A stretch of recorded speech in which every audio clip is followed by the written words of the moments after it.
നമ്മുടെ ഫ്രാൻസിസ് പാപ്പ മരിച്ചു.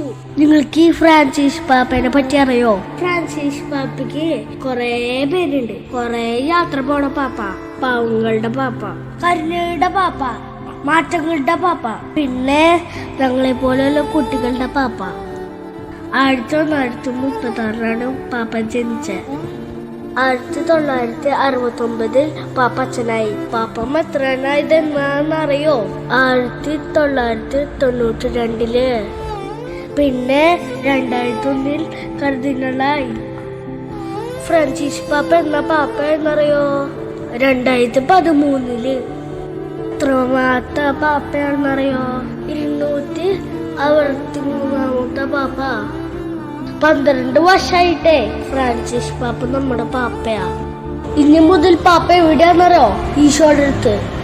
എല്ലാവരും പാപ്പയ്ക്ക് വേണ്ടി പ്രാർത്ഥിക്കണേ.